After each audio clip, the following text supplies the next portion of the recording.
Hi everyone, I left Cincinnati station right at 5 a.m. as scheduled. Super excited to finally kick off this Ohio to Erie bike tour. Already had my coffee at a Starbucks, the only place open this early, and I'm heading down to the river to the official starting point of the trail. Thank you so much for coming along. I honestly have no idea what's ahead, but I'll be sharing everything, the good, the bad, and whatever else this ride throws my way. I will also give you some gear hints, useful bike touring tips, and finally, I'm sure I'll make some mistakes so that you can laugh and learn at the same time. And with that, let's get this show on the road. And I found the beginning of the Ohio to Erie Trail. That's about still 30 minutes before sunrise. So I will hang around here and see where's the place where I can do the official wheel dipping in the Ohio River. I guess that's a tradition before I head out to my first stop, which will be Loveland at 25 miles. Okay, cool. By the way, the plan for today is to cover 110 miles. Let's go wheel dipping.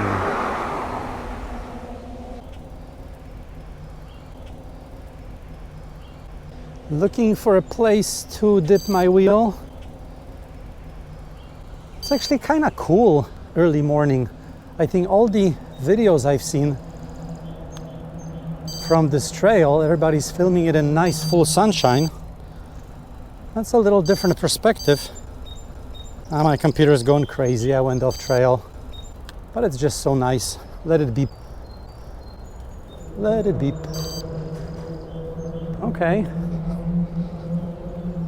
Let's see. Into the morning sunrise we go.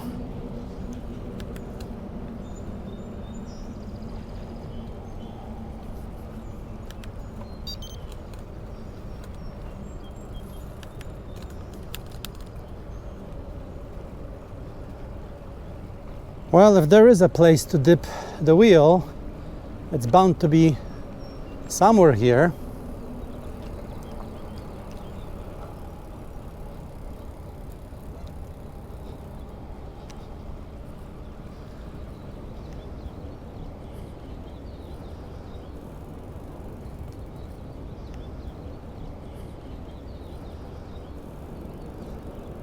Speaking of wheels, I see a massive wheel. Maybe that symbolizes the wheel dipping, but wait a minute, there's a staircase down. Ha ha ha. For those that dare to try, should we try it? All right. I don't think so. This doesn't look too inviting.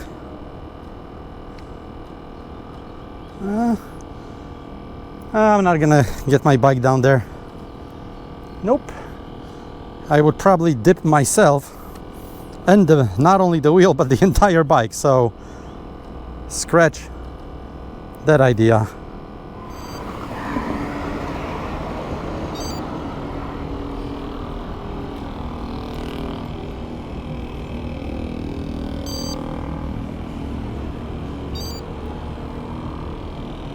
Oh, I see a better place to dip the wheel. I think that's where I'm supposed to go. Wait a minute. Let's try that.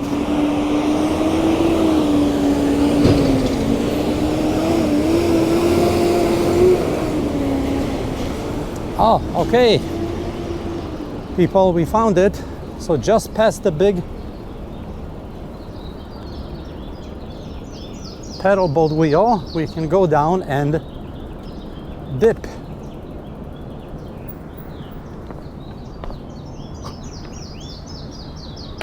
Well, that we can certainly do. All right. Just be careful, guys, because the terrain is heavily mined by Canadian geese, if you know what I mean. So you don't want to be stepping into anything you don't want to. Time to get going. 110 miles ahead of me.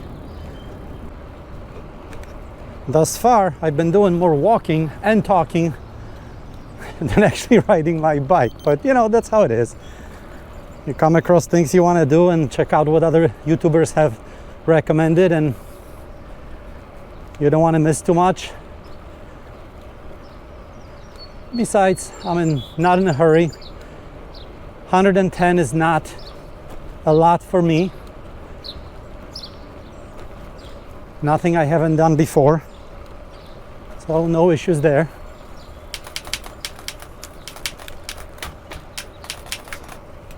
But of course, when you're planning this, you really want to stay within your own limits, your own comfort zone. It's not a race. Oops, we got some Harley guy, hang on.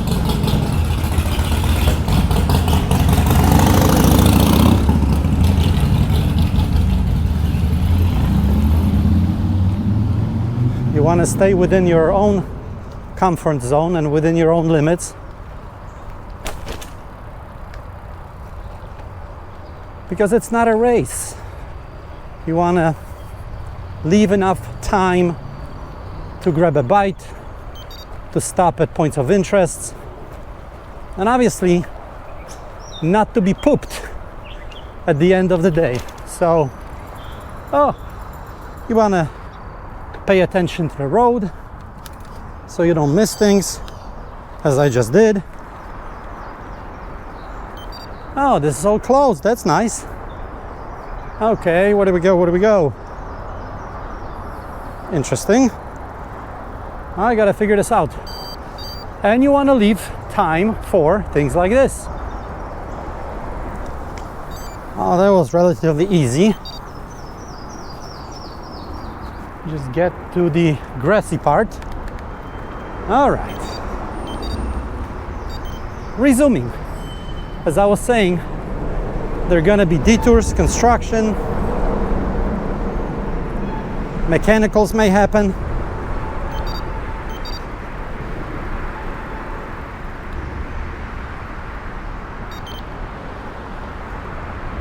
So give yourself plenty of time. Oops, it looks like the trail abruptly ends as we leave Cincinnati. However, that puts us on a well-marked bike lane separated from the traffic, so no worries. Keep your lights on and you'll be fine. Besides, this stretch only goes for a mile or two. And in about 2.5 miles, I am back on the trail. Noticing all the debris as there's a bunch of strong storms that rolled through here within the past couple of days.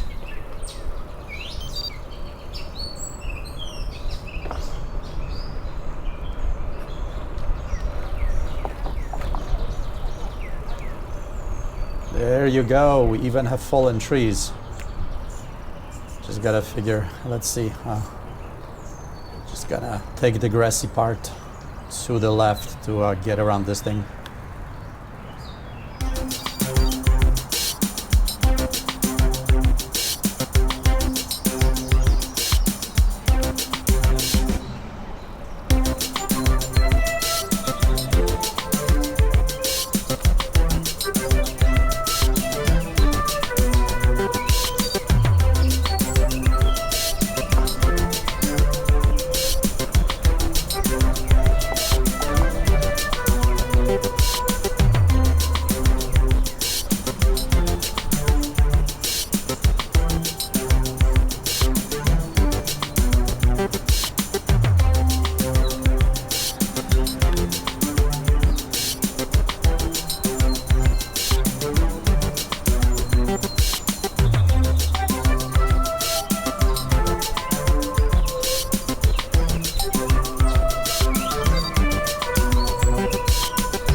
1.6 to Loveland.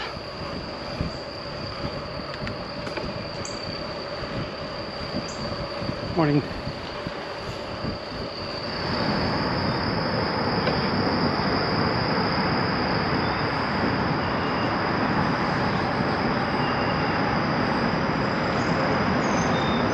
Wow, that's a high viaduct.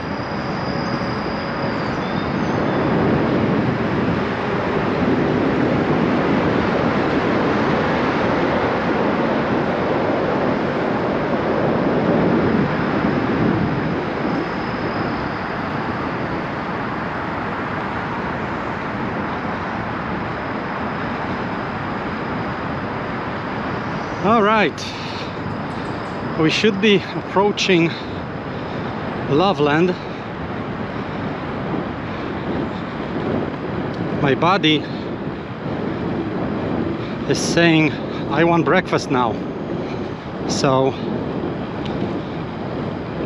that's where the breakfast is going to be. And we are in Loveland.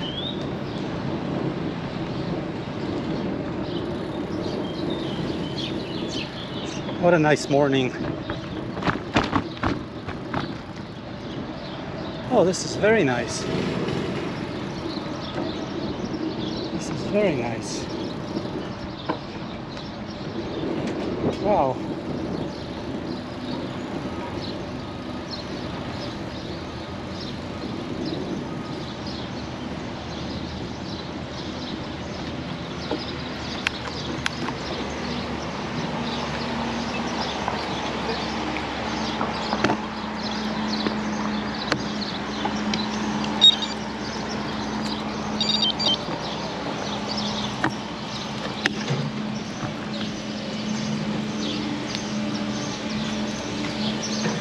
Okay.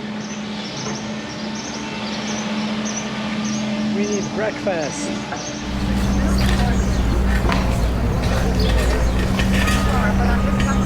And guys, this is my breakfast place, Hometown Cafe, and it was excellent. Good stuff, good place to stop, refuel, great service, and I had the beast. How many people live in Loveland? It's bacon, egg, avocado, spinach, and tomato on an everything bagel, right? Wow, and that was excellent, guys. Fantastic. Thank you so much. Great stuff, great stuff.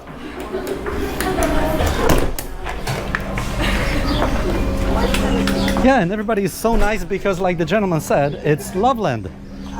So it's lovely down here, but unfortunately, it's time to pack up and get going.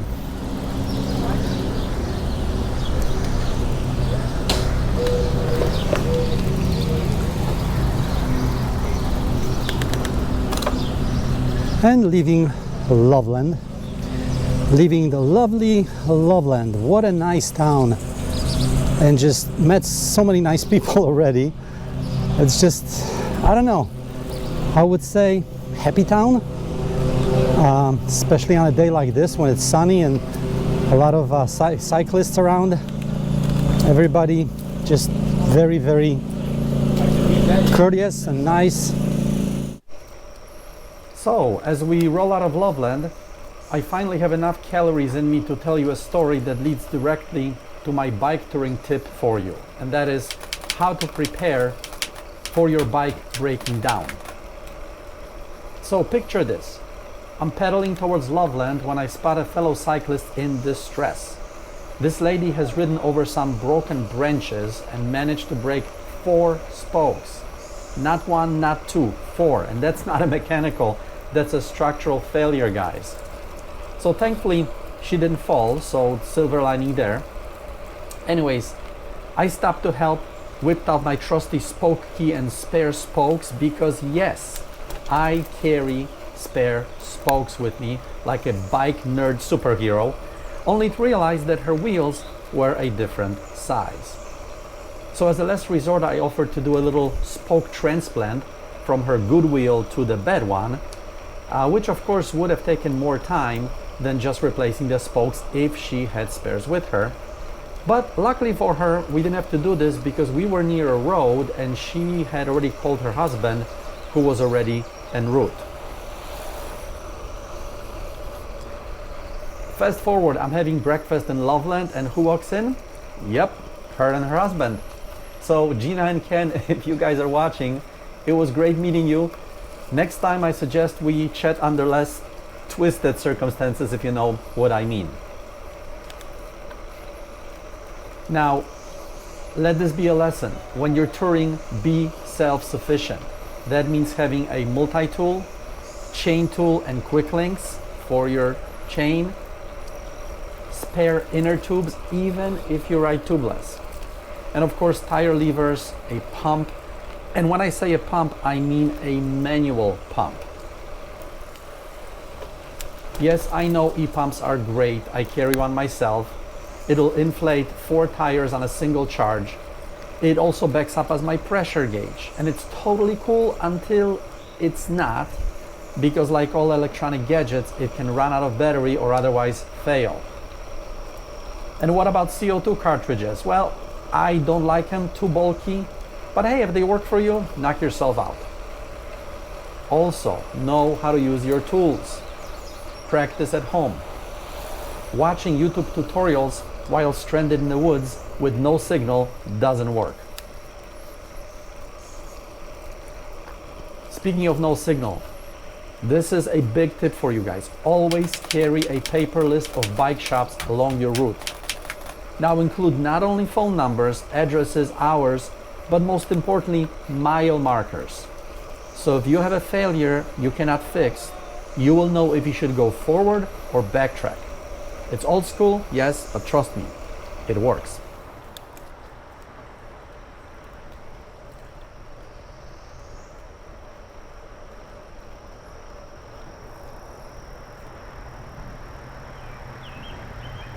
On your left. Oh, how lovely. Yeah, that's just happening. Yeah.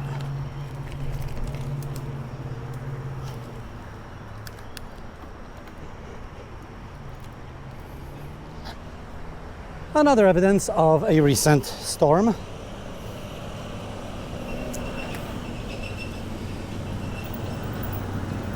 We're coming up to someplace. Foster's Park is letting us through. Thank you. Very nice. Very, very nice.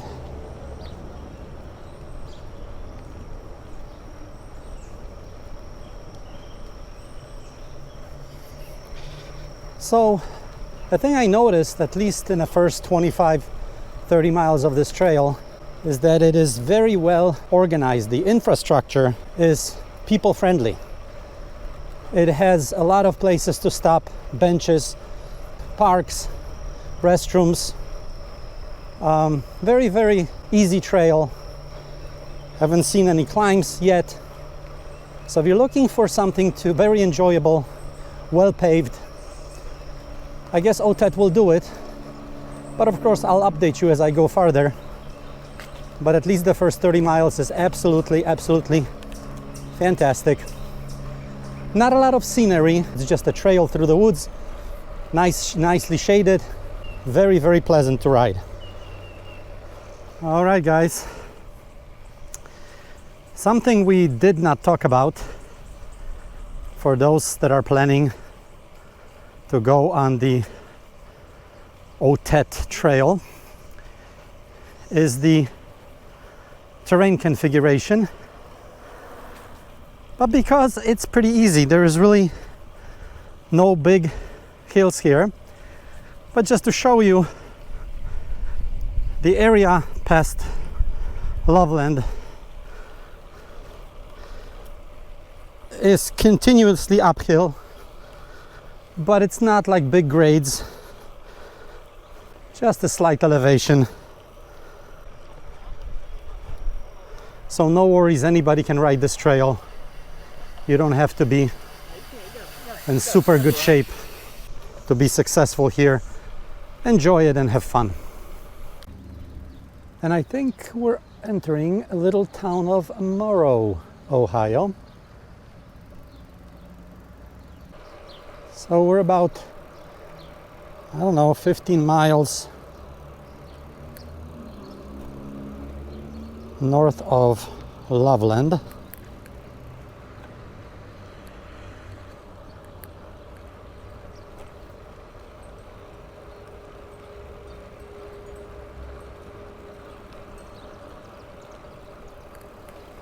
And there's the Little Miami River.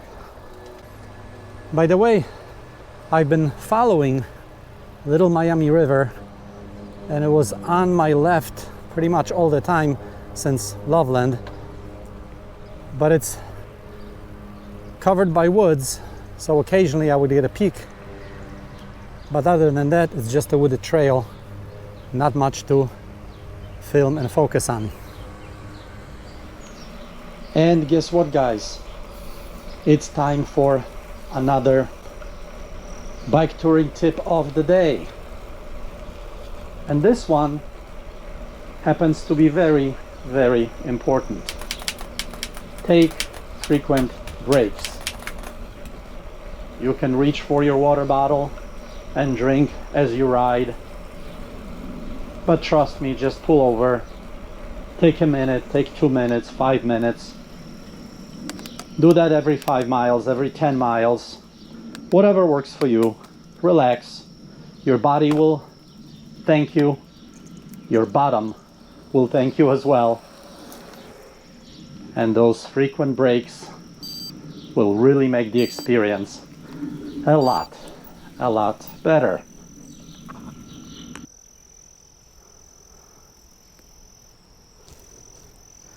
It's so nice and peaceful.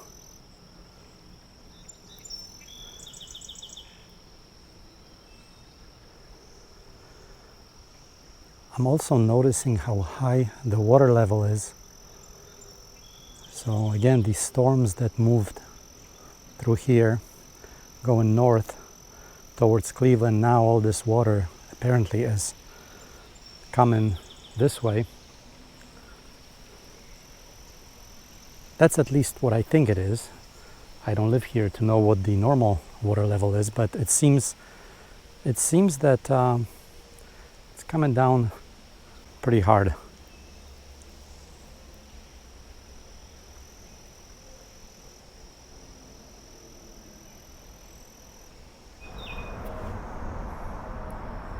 Wow. What's with Ohio and those huge tall bridges? Unbelievable. Wow, wow, wow. Obviously there's a highway up there. I can hear the cars rolling by.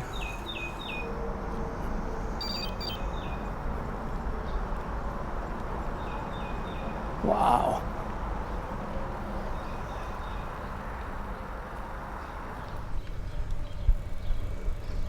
.5 miles to Xenia or Xenia.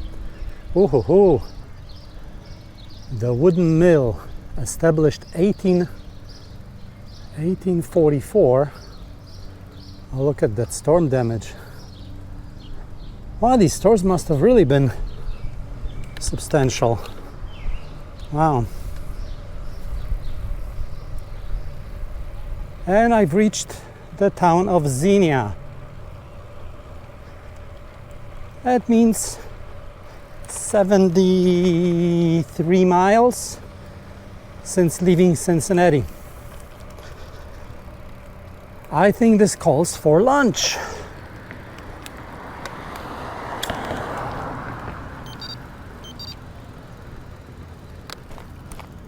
Xenia Station.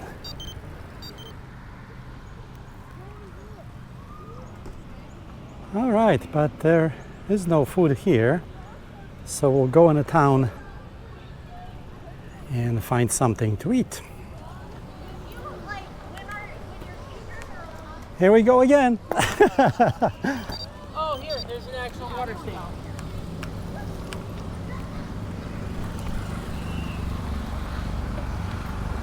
All right.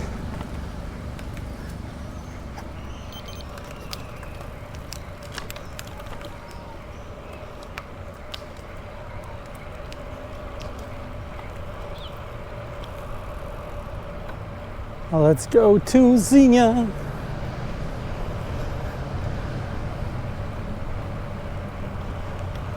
And find some food.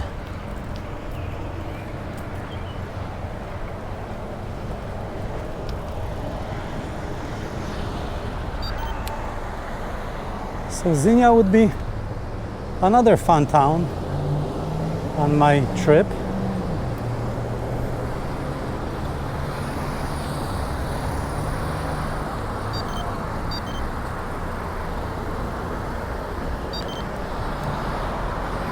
And where are we going? I think I know where I'm going. All right.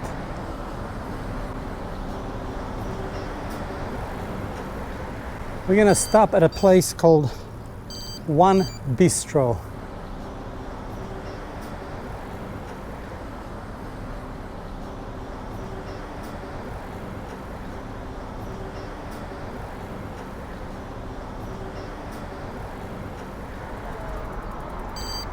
There you go. I got to the place I was gonna have lunch at, which is One Bistro, and they are closed. So I was met outside by Margie, she's the manager. She was taking down the flag that said open. I said, oh my goodness, you're not closing down. She goes, yeah, we're closed. We're technically open till 2. And, but anyways, kitchen is closed. She figured out she's gonna get me a chicken Caesar salad. They're a non-for-profit cafe. Anything you pay above your bill goes to pay for a meal for someone that can't afford it. And Margie is the best. Thank you so much. I'll be sitting in the hub there. Thank you so much. All right, I'll bring it out. Thanks. Oh, that's unbelievable. I'm so happy, and I'm so hungry too. So, see, those things just happen. You know, it's just it's pretty cool when they happen. So, thank you, One Bistro, and I'm gonna enjoy my lunch. Oh, and I also got a last cookie here. There you go, as a snack. All right. Let's grab some chow. Actually, I'm gonna sit in the next door. She's gonna bring the meal to me. So wonderful. Okay, so I'm gonna be hanging around the coffee hub as Margie will get my food ready and she will bring it here. And that way I won't have to look for anything in terms of food in Xenia other than a planned stop, which was One Bistro.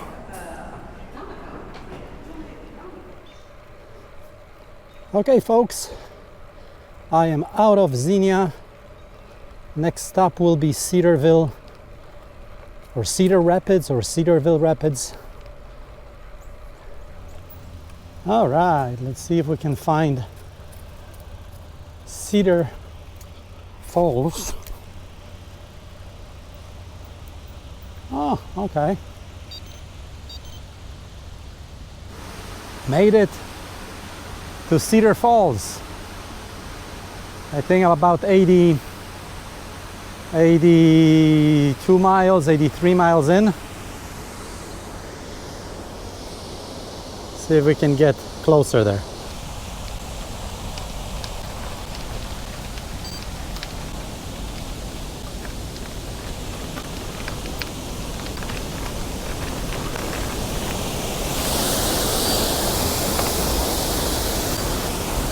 Oh, someone is having a wedding. That's nice. That's a nice setup. So, this is a little off the actual trail, but it's literally half a mile, 3/4 of a mile. And I think it's worth stopping by here. All right, and I am now leaving, what is it? Cedarville. It was a very welcome diversion to the waterfalls. Not only did it give me a chance to take a break, but also, guys, it gave me a chance to take care of my chain, which brings me to another bike touring tip for you. Take care of your bike and it will take care of you. I'm a perfectionist, and when I ride my bike, I do not want to hear my chain making any unpleasant noises. I want my gears to shift perfectly, so I can't even hear them shift. It also makes it much easier. There is less energy I need to put in when my drivetrain is working smoothly. So you, in a sense, have three choices when it comes to keeping that chain in a perfect condition. One is, of course, to wax the chain. I don't do that. I kind of feel it's for the professionals, and I'm a rookie, still learning. Maybe someday I will get to do that. So then it leaves me two choices: use dry lube or wet lube.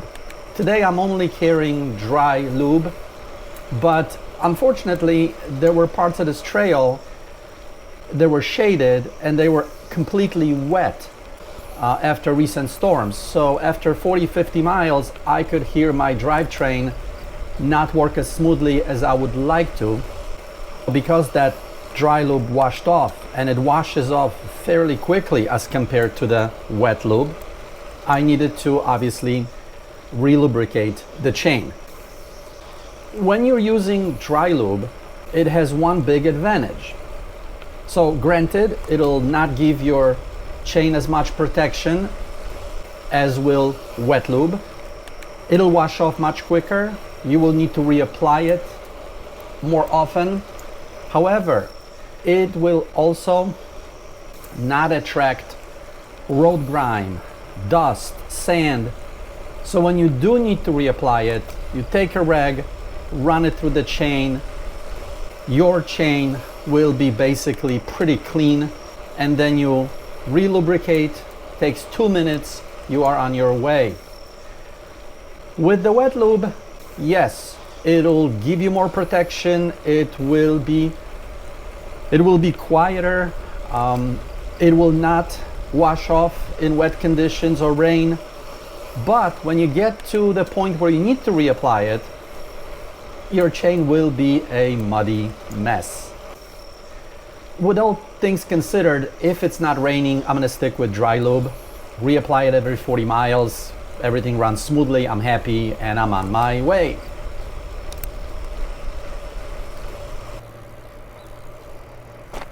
All right, we are in South Charleston.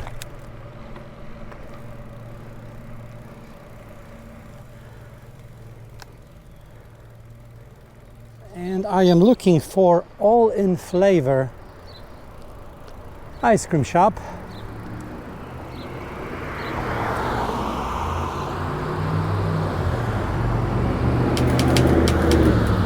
Oh, I see it. And don't tell me it's closed. All in Flavor. What? Open Tuesday to Friday, 8 to 2. Huh. All right. Well, I guess so much for my ice cream. All right. Let's see. Where am I here? South Charleston. Oh, I got 15 miles to go. Still hot. I got 3/4 of a bottle of some liquid. Nope. I'm not gonna go on 3/4 of a bottle in this heat. So we'll look for a gas station.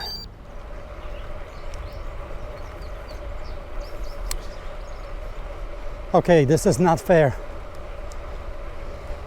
I really deserved that ice cream. I really did deserve it. I don't know, not fair. I'm 2 miles out of South Charleston, and this is the final stretch. It's about 10 miles or so from here to London, another 5 to my hotel.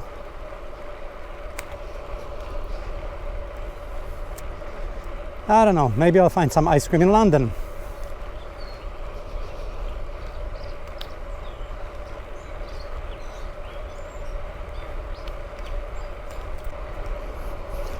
And we're cruising like the wind.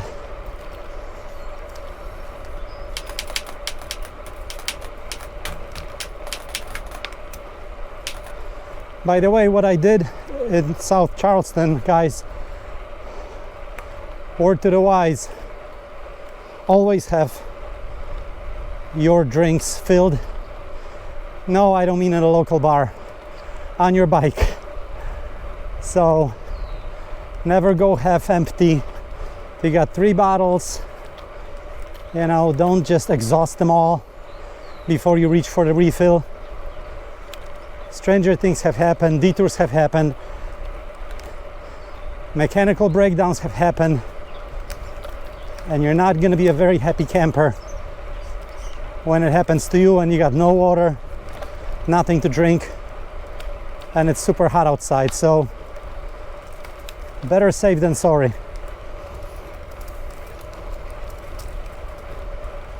Five-minute stop at a gas station, pick up an extra Gatorade. So I'm fully fueled, even though there's no chance that I'll drink all that stuff that I have between here and London.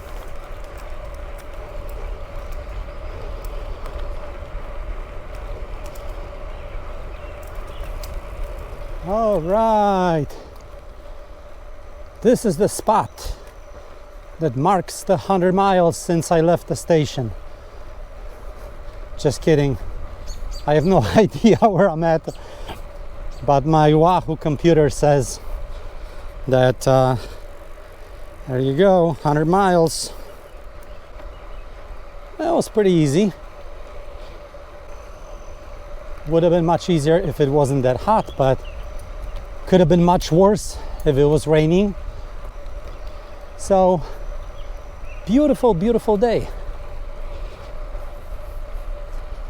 I'll finish it off in a hotel, which, by the way, so I guess I am not truly bike packing, I'm credit card packing, or whatever some people call it. So I'm not doing this hardcore, I'm not camping, no tents, hammocks.